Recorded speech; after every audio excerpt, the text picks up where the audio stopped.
Okay. Oh. Hello again. My name is Emma. Okay, so we're doing a little bit different for Tea Time Tuesday today. First off, sorry I'm wearing black. Still, is that my day ran away with me, and it just like, I can't believe it's already going to be 5 o'clock. And just so many things I was trying to catch up with this morning. And so I was like, I really don't want to change right now. Plus, some shirts, when I go and buy shirts, you know, or blouses at the stores, and then when I come home, they look like they're gonna fit, but then when I come home, they're like, I feel so restricted, like everything's so tight, and I hate feeling tight. And there was this one beige, like orange top that I bought from Walmart, and I thought it was really cute, and it was a large, and I can't wear extra large because then it'll hang over me too much. So I said, you know, I'll just do a large, like I always do. But again, I mean, it felt okay, but I still felt restricted. So I said, you know what? Then I have to take it off, and I said, forget it. I'm just gonna wear this. I feel comfortable, and that's what I like to do. I like to feel comfy. Doesn't everybody? Okay, so again, welcome to Tea Time Tuesday. And again, I am drinking raspberry zinger from Celestial. It's a good brand. I gotta see, I mean, there's so many brands of teas, but so far they're the only ones I really, really like. I'm gonna try to go more into depth with the teas. I think I said that last time, but I haven't really, you know, like looked to see what they got. They have other brands, but I don't know. The only one I can think of is Celestial. I know they have other brands, but anyway, this is how it looks like. It's nice and has that nice reddish color. So we're gonna put that on here, and I always try to make sure that I have my nozzle, because I'm always misplacing. It's plastic, and I'm always misplacing it. So I just put it on lightly because it's hard to get off. Once the water gets in it and I put it on there for a while, I'll be like, trying to pull it off, and it won't come off. Okay, so when I think I had those little cookies last week from Dollar Tree. They had the chocolate at the end. Don't get those. They didn't taste good. No. But I do remember seeing this, and I'm pretty sure you guys have seen, you know, big ones of these for sure. And it's these right here. Okay. What are they called? Danskin? Danish style butter cookies from Cambridge and Thames. Oh, I like the, what do you call it, the castle. Nice castle there. Love that. But I don't think it's from Danskin. I mean, they're, you know, the real one. But yeah, I mean, they're cute. I mean, you know, I ate quite a few of them when I first came here. I'll show you how they look like. You know, and they all had that little paper, and they all had the little, what do you call it? But I ate a lot of them already. Ate quite a few of them. But, you know, just, I mean, and this thing is so cute because it's small. And you know how women in the 40s and 50s, they used to save them for buttons. Like all the time, buttons and safety pins and all that kind of stuff in here. But this is so cute too. I mean, you could put the same thing in there, button, pins, you know, whatever you want to keep, coins, whatever you want to keep in here. So I'm definitely hanging on to this. It's a cute little size to, you know, to have or dress it up in a certain way. Just don't, guys, oh God. Just don't use, what is that embroidery ribbon or something. Don't use lace. Please, For God's sake, stay away from lace when you come to decorating things, please. I'm like, and that is like so outdated. It's like every time somebody puts lace around anything, I cringe. Like, no, not the lace, no. Stay away from the lace.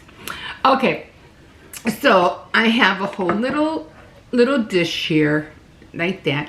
Now, the original ones, okay, the original ones, like, I'd say, like, I don't know,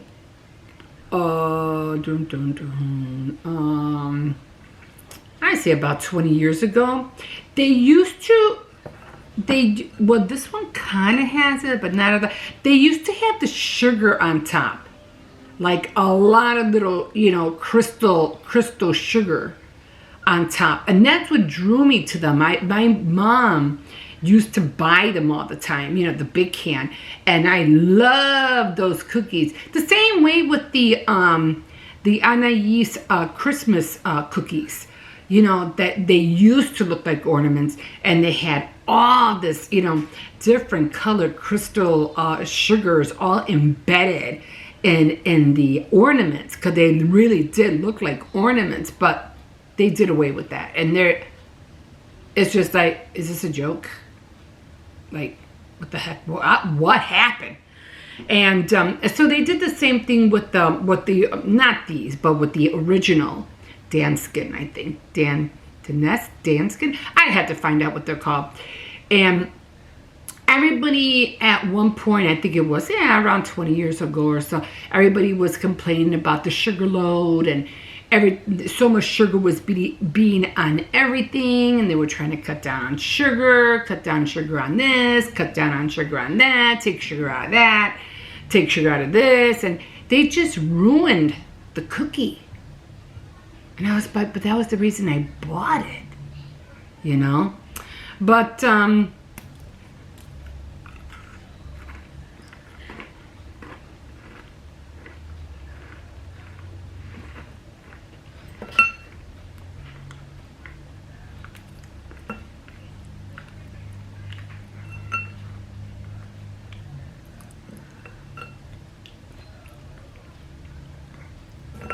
these have that like coconut taste to it.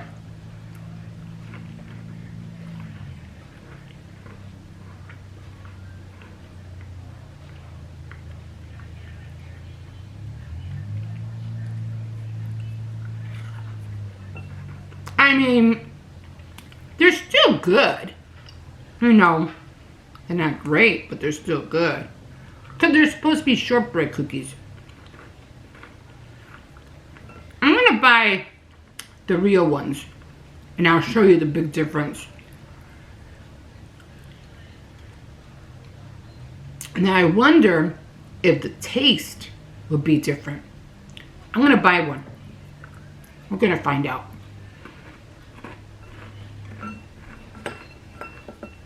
I mean, they're just different shapes, but you know, they all taste alike. It's just so disappointing how many, you know, things were changed because they wanted to take out, you know, and I understand, you know, all the sugar that was being put into everything, and they wanted to minimize that.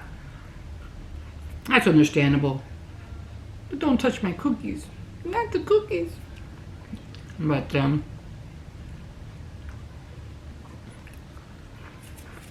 yeah. So disappointing. Just see remnants of sugar. I mean, I could see like the little crystals, but you could barely see them.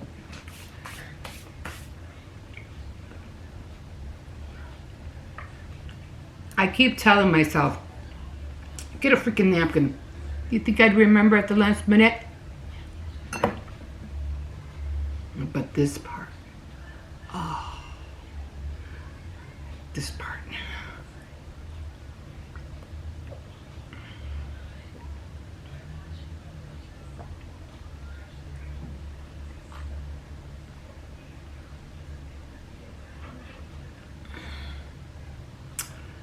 That tastes so good. I don't like bitter tea.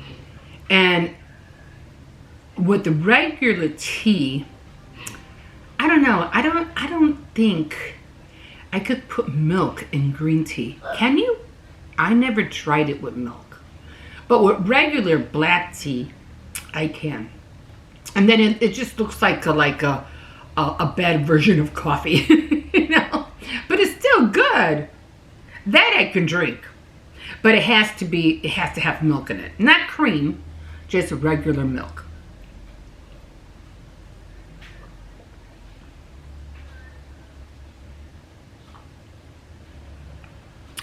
Oh, this tastes so good.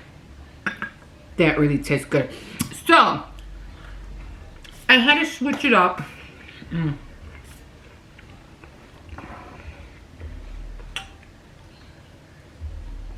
I'm just looking at the time. I had to switch it up just a little bit because my table's not here and my tripod, as much as I want it, I mean, it will fit here, but it's just so narrow now. And I would have to move everything down. And yeah, because I'm changing everything, packing and doing all this stuff. So, you know, I said, you know, I'll just sit here for today. Plus, it's easier for me to get off the bed.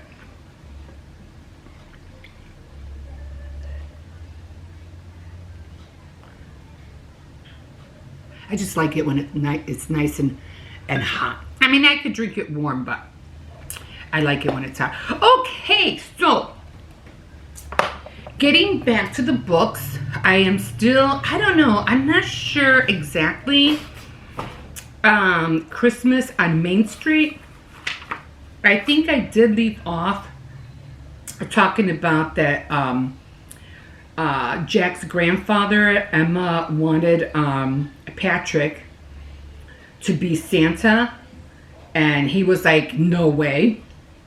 And then we were talking about daisies. I don't know if I told you about that he had told a story to Jack about him buying daisies for his grandmother. And he was like, oh, he didn't understand about the daisies. He goes, well, small gestures is what counts, and they mean the world, instead of buying something extravagant or expensive or anything like that. So I think, I'm not sure if I read about how it went when he did give her the daisy. So that's where I am right now. So I have to read tonight and find out how that went. Oh, this was in style. Okay, so then I am still reading, of course. It's taking forever for me to finish this book, right? I am still reading The Exile for Dreamers. Just have been so caught up in, you know, trying to do this, trying to do that, you know, taking care of the grandkids. It's a lot of work. I'm just trying to stay on top of everything. So I was on, I don't know, chapter 16. I think I read you guys about the promise. It was 15. And then it came into chapter 16, which was the promise. Usually I underline it with pencil, but I don't think I did that this time. I know Gabriel, what's his name, Gabe, wanted to marry Tess. Well, he kind of like insinuated that they were going to get married, and she was like, what? You know, I never said I was going to marry you. What the heck? But it was just a play so that, you know, they wouldn't take Tess away, or Tess could stay at the Sarangi house. I think I read that to you guys already. But we are on 16, and it was called Dangerous Guardians. And that chapter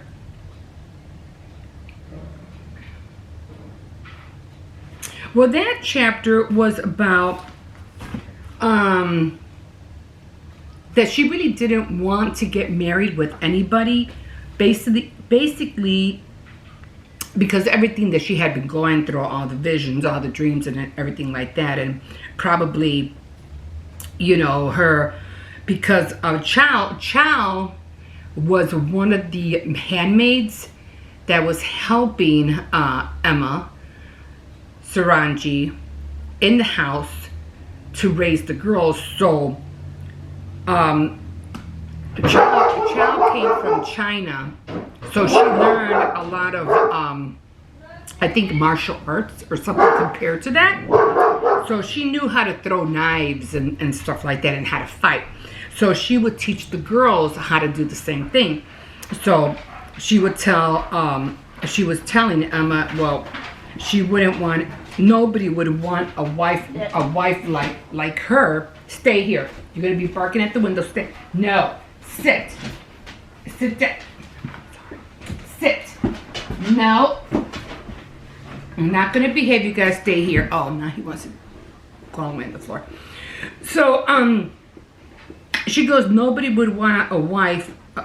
What kind of a wife would she be? Scaling walls and throwing knives, because that's what Chow used to teach them. And so Emma so who do you call it?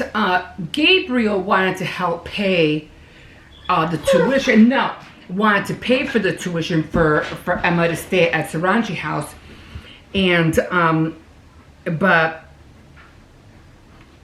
for Tess to stay at the house. But Emma said, no, that's okay. I can keep her. We'll make do.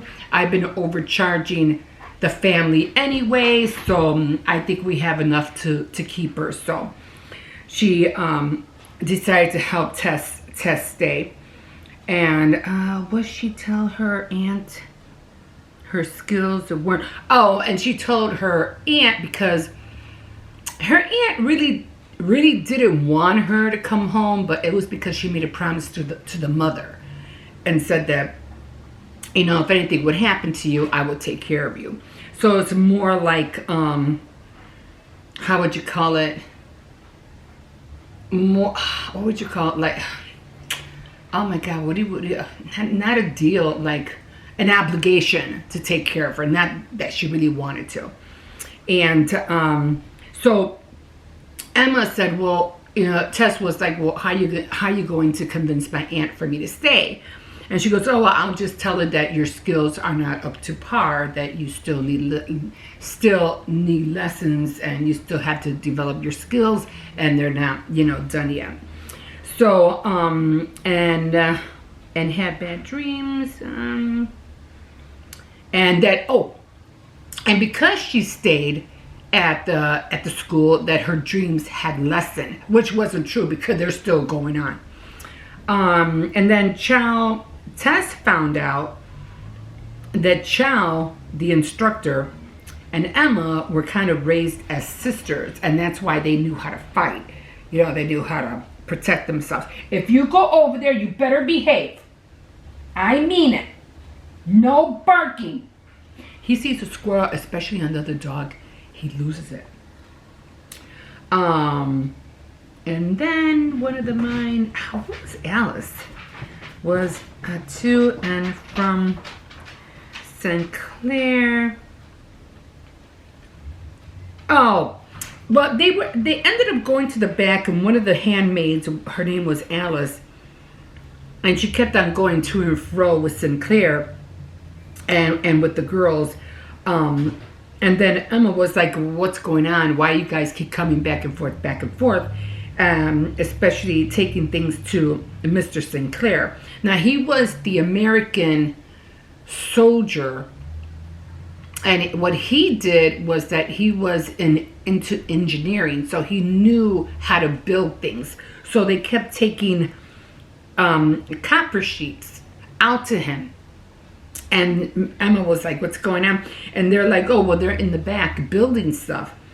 And Emma was kind of like, well, you know, what are you doing? If you're building a weapon, we have this neighbors or something right across, you know, the land, and they're going to see what you're doing. Don't you think that they would get like a curiosity that you're building a weapon, you know? And he's like, no, because they don't know, first of all, they don't know what kind of weapon I'm making.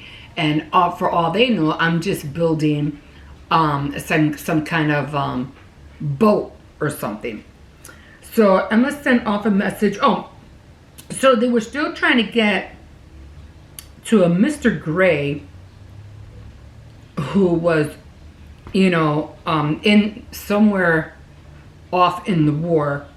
And since they didn't have no real, like, you know, male people, male women, male men, like we do in this age, they would send off pigeons with a message, you know, tied to their feet, and then she would send them off their way to deliver a message. And I think Georgie has a thing for Mr. Gray, because she just kept on asking, oh, well, can you ask Mr. Gray this? Can you ask Mr. Gray that? And she's like, this is the paper, and I can only write so much, and it's going to go on the little birdie's feet. How much do you really want me to put on here? You know? So she's like, no, I'm not going to write all of that.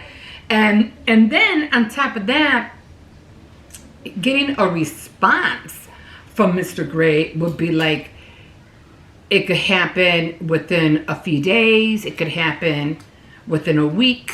It could be months before they hear anything back.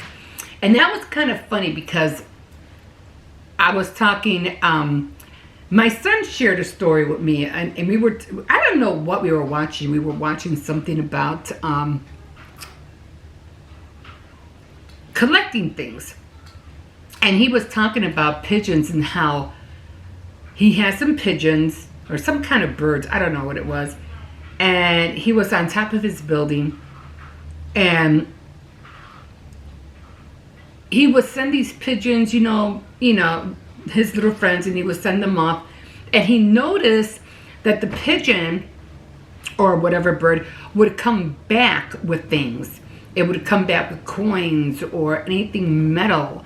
And he found that like extraordinary, like, where did the pigeon get this? So he made a point to have a whole bunch of pigeons or birds or whatever, and he trained them to go and then come back. And the pigeon, because they have very good eyesight, they would, you know, especially from the sky, they would fly down, pick up all these metal objects and coins and stuff, and bring it back to the owner. And he said he made a pretty good penny by these, you know, birds doing that. And I found, doing that I found that story fascinating. I was like, wow, that is pretty cool. But yeah, so that's what reminded me about when she threw the pigeon. And they're better than what do you call it? One of those machines that you put on the sand to see if you collect coins. Just send a pigeon. They'll bring the dough back for you. But yeah, as far as Easter goes, I see a lot of people, putting a lot of oh, happy Easter, Dad. Hope everybody's having a nice Easter, doing Easter dinners and all that. And I really didn't want to do that with my videos, because I was like, I don't know. They're just taking Easter, like, to me, it's not even about, the risen Christ anymore. It's more about commercialism. It's more about buying baskets and the bunny and the rabbit, and I don't know. It just wasn't Easter for me this year. It just didn't feel like it, so I didn't want to pretend, so I'm like, no. I did make a little dinner. That's about it. I just wished the family a happy Easter, and that was about it. Just bought a few bunnies for the kids, chocolate bunnies. I mean, not go all out to do baskets or anything like that. Maybe next year, I don't know, but it just had been taken out of what it really means. I mean, yeah, you know, some people went out and they went to church, and usually back in the day when I was little, Easter would come, and I remember my mom buying us these dresses that itched the heck out of us, and but she bought those dresses, and she made my brothers wear suits, and you even if it was that once a year, she always made sure to dress us up at our Sunday's best. And but those dresses, oh my God, the frills and the lace, it was I couldn't wait home to take them off. But you know, and that doesn't exist anymore. You know, going to church and wearing your Sunday best, which you should do anyway every year, but they really made it a point to do that. And then when it came to the baskets, they would, you're going to have to wait, hon.